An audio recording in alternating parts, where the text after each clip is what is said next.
Hey, this is Meleika of Evanston Live TV, the voice of the people.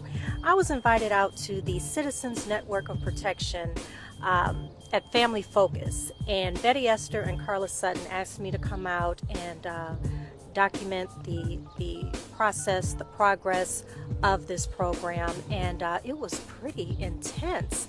The meeting that I attended last week, and I hope to see more of you there for the next one, but it's about community policing. And we were all trying to come to some understanding in terms of what the trauma that the police actually experience themselves, as well as what citizens who have had some unfortunate experiences with the police have had. So the whole point is to prevent Evanston from having to form a review board in terms of our police department, to bring some understanding and some cohesiveness between the community and the police. So, wow, it was pretty intense. And again, I hope to see more of you at the next one. So, check this episode out.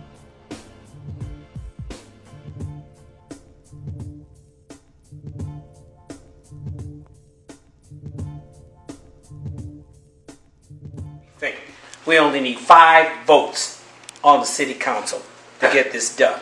Just 5 votes. And everyone here could represent a ward or influence to call. And secondly, no civilian review board to this date has been established unless there was a confrontation with the police, and that came out of an order from the Attorney General and the Department of Justice that they had to establish a civilian review board for the situation that the town was in. We don't want to get that far.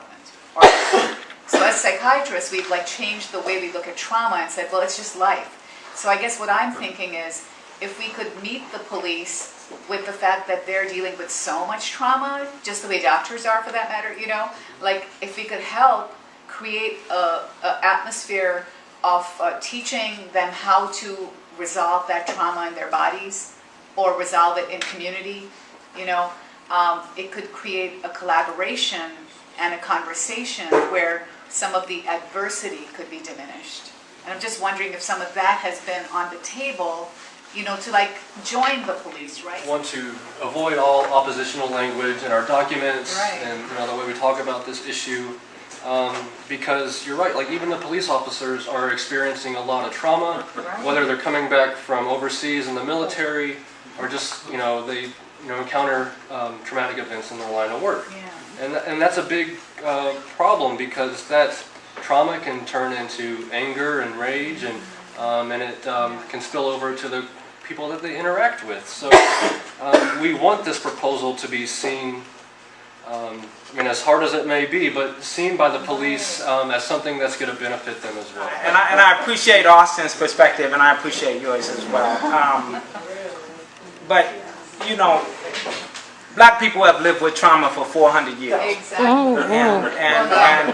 And we have been victims of a kind of trauma that has been seismic, that not just in terms of our physical bodies, but our mental state, our spiritual state, our emotional state, all of the wellness piece that you're talking about. And as a result of that, and as a result of that sort of moving in a sort of evolutionary way, not dissipating or disappearing, but probably being carried on from generation to generation, I think most African Americans would say, first of all, we have to deal with the trauma of us. And that is not to negate the fact that police also have trauma. But the police and their trauma is, in my opinion, not as mitigating and not as deeply rooted and historical as the trauma faced by people of color in this nation. And so to go forward and say, well, we got to do this, we got to be able to get along, and we do. But not at the expense of recognizing that our trauma is what brings us to the table in the first place.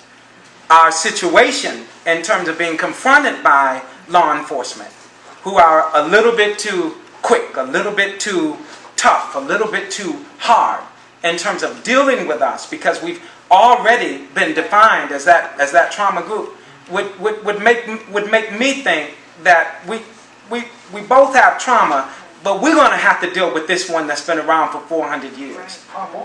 And we have to deal with that first.